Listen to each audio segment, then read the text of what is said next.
Police remand में है ना, पुलिस वाले बहुत मारते हैं, पकड़ पकड़ के धोते हैं। लेकिन जब आप जुडिशियल कस्टडी में आ जाएंगे तो जज के अंडर में आ जाएंगे ना, तब कुछ नहीं होगा। अगर देखिए आपको पुलिस वाले कहे कि चलो गुनाह मान लो, पुलिस रिमांड के अंदर, पुलिस के अंदर जेल में, तो आपको मान लेने का कोई टेंशन नहीं। नमस्कार, जय हिंद दोस्तों। हमने पिछली वीडियो में जाना था जो कॉन्स्टिट्यूशन ऑफ इंडिया है, भारत के संविधान है, उसके वीडियो में जाना था कि भाग 3 जो मौलिक अधिकार है उसमें कौन कौन से अधिकार दिए हैं, जो 12 से लेकर 35 तक थे।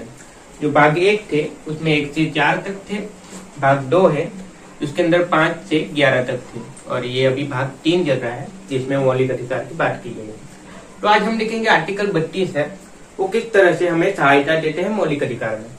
जो आर्टिकल 32 है उसे हम कह सकते हैं आत्मा। किसकी आत्मा? संविधान की आत्मा।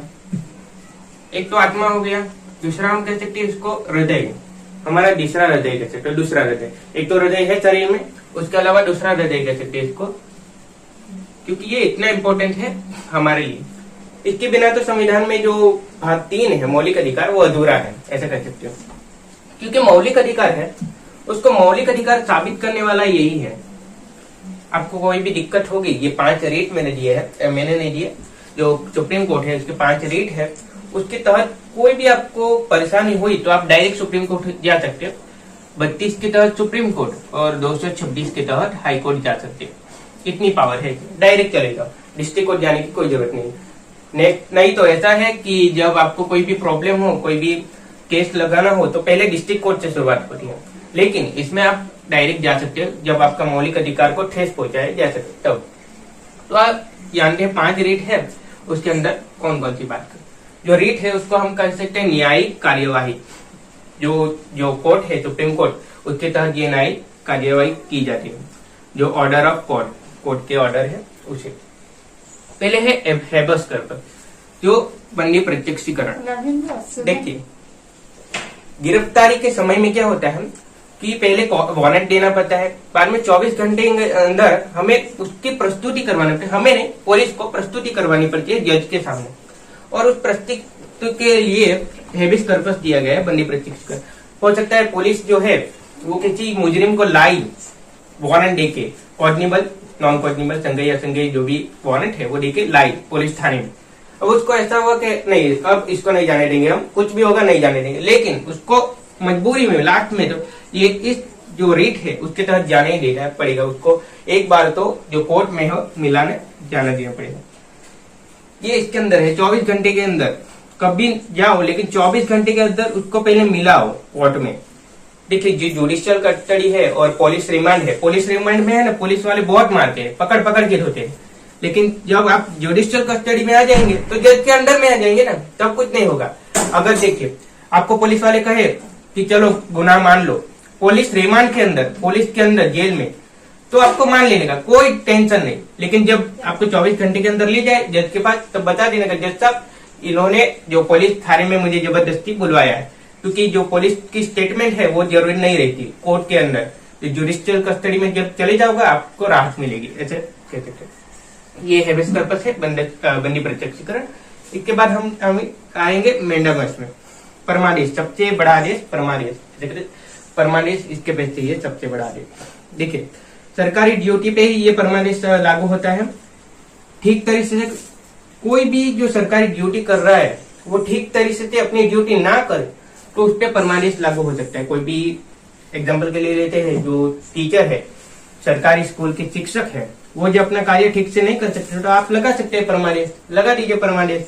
वो जाएंगे डायरेक्ट कोर्ट में से आदेश आए, आ जाओ, मिलने के लिए आ जाओ हमारे पास। परमादेश बहुत पावरफुल होते हैं, वो जब भी निकलता है तो आप डायरेक्ट सुप्रीम कोर्ट या हाई कोर्ट जा सकते हो। और ये परमादेश 2 लोगों पर नहीं लागू हो सकते, एक तो है राष्ट्रपति और दूसरा है राज्यपाल। जो राज्य है उसका मेन मालिक और देश का मेन मालिक, उसके पास नहीं जा सकता, परमादेश नहीं लागू सकता। वो तो अपना काम ठीक से ही करते हैं, ऐसे कह सकते हैं हम। और तीसरा है कॉ वारंट, यानी अधिकार परीक्षा। किस अधिकार पे आप किसी और व्यक्ति का कार्य करते हो उसकी जो जांच है वो करता है अधिकार परीक्षा।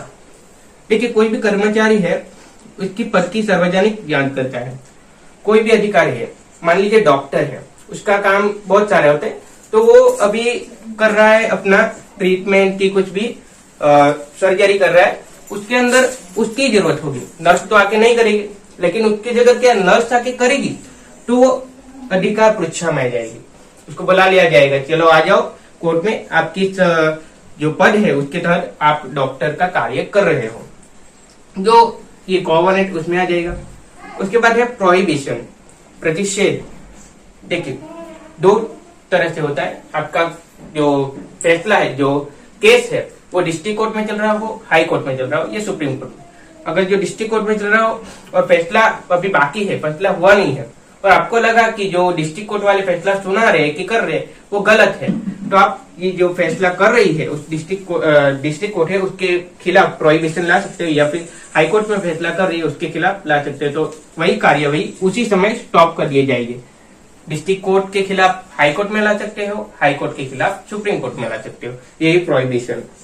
जब फैसला कर रही है, लेकिन ऐसा जब संजोग हो फैसला कर चुकी है और वो फैसला गलत लग रहा है, तो आप उत्प्रेषण के तहत जा सकते हो, डिस्ट्रिक्ट कोर्ट से हाई कोर्ट, डिस्ट्रिक्ट कोर्ट का कोई मामला हो तो हाई कोर्ट में डालो, और हाई कोर्ट का कोई मामला हो तो आप सुप्रीम कोर्ट में डाल सकते हो। ये इतना रेट जो छूट देती है आपको कि आप डिस्ट्रिक्ट कोर्ट या कोई भी फैसला कर चुकी है या करने वाली है, तब आप प्रतिषेध या उत्प्रेषण के तहत, इस रेट के तहत जो उच्च अदालत है उसकी तरफ जा सकते हैं। तो ये जो बात है आर्टिकल 32 में है, और 33, 34, 35 उसको हम जान लेते हैं उसमें कौन कौन सी बातें हैं। देखिए जो आर्टिकल 32 है उसमें रीट निकालने के मामले में हाई कोर्ट के पास ज्यादा पावर है, क्योंकि सुप्रीम कोर्ट, जो सुप्रीम कोर्ट है और हाई कोर्ट है, सुप्रीम कोर्ट में क्या होगा कि 32 के तहत आप जा तो सकते हो, लेकिन उसमें रीट अगर 5 रीट है, मौलिक अधिकार है, तो ही आप उसमें केस जीत सकते हैं, इसकी संभावना ज्यादा है। लेकिन इससे भी संभावना ज्यादा है किस बात की, कि आप हाई कोर्ट में जाओ ये लेके, हाई कोर्ट में अगर जो 5 रीट है उसके बाहर का भी हो, लेकिन जो संविधान मैंने बोला ना मौलिक अधिकार भाग 3 में है, उसके बाहर का भी कोई आपका केस हो तो उसमें जीतने की संभावना बहुत ज्यादा हो जाती है।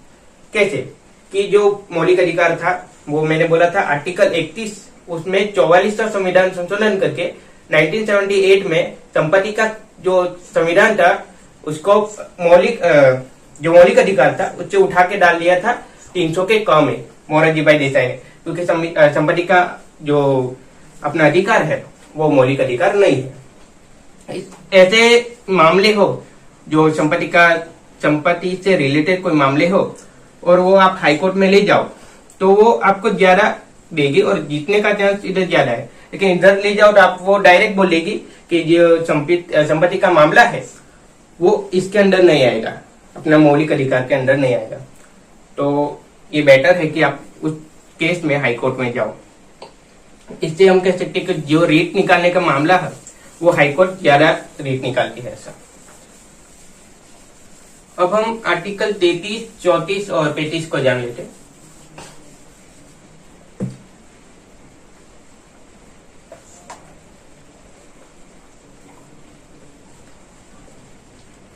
देखिए आर्टिकल 35 में किसी को मौलिक अधिकार दिया है तो किसी के पास से छीन भी लेते हैं।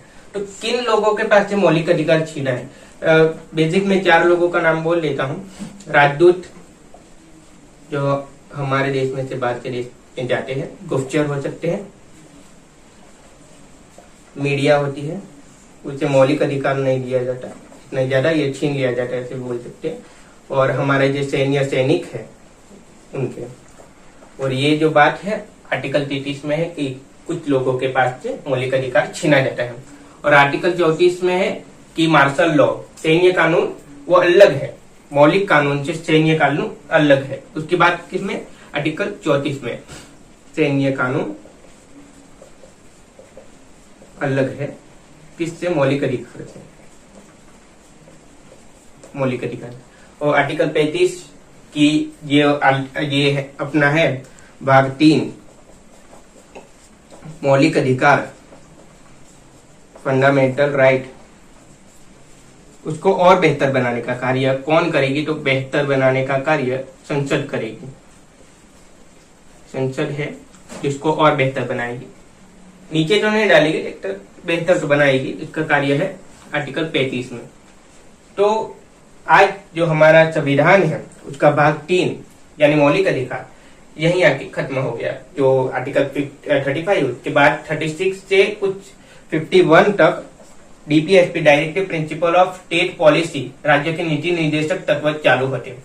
इसके बारे में फिर कभी जानेंगे। आज के लिए बस इतना ही, मिलते हैं अगले नेक्स्ट वीडियो में।